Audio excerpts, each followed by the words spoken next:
Hi, I'm Scott Stein, and what you're looking at here is the Dell XPS 13. Now, we looked at this laptop last year, and at the time when Ultrabooks were a new thing, the XPS 13 was a bold, really nice design from Dell in a very compact form. You're talking about a laptop that has a smaller footprint than a 13-inch MacBook Air and very similar stylings, as a lot of Ultrabooks do.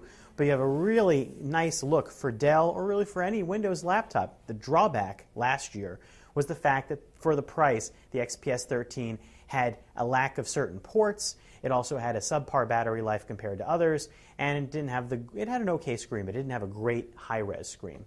Well, now in 2013, this laptop, which we did see at CES, is available, and the nicest part of it is that it has a 1080p display. And the 1080p display looks really nice, bright, sharp, vivid, great from any angle, wonderful. But there's a problem with the display, and that's this. It doesn't have touch. Now, some of you may be celebrating that because maybe you don't like touch on a laptop. But the fact is, you don't need to use touch on any Windows laptop. Windows 8 is nice to have, and when a laptop lacks it, it just feels like a drop feature.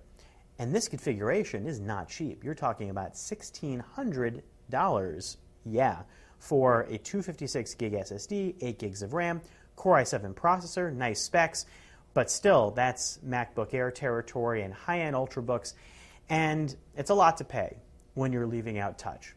Aside from that, the improvements are nice. You're gaining about a half hour plus in battery life, not tremendous, and you are getting newer Intel processors, the 3rd gen, so you're not looking at anything that's brand new coming down the pike, but nice upgrades for the landscape right now. You're still not getting a lot of great ports. You're getting 2 USB 3.0, mini display port, and that's it. No SD card slot, no Ethernet, and no HDMI. Because this is targeted at small businesses and business folk, business travelers. So that's probably a bummer. The one I am most disappointed by is the lack of an SD card slot, because come on, this thing could have fit one. But you see, it's literally the same styling as last year, very sleek, nice metal, soft touch design, slightly better battery life. The price in these configurations does start at $999, but you're not going to get the 1080p screen. $1399 is where you got to go to get the 1080p display. And really, that's the biggest reason to upgrade on this.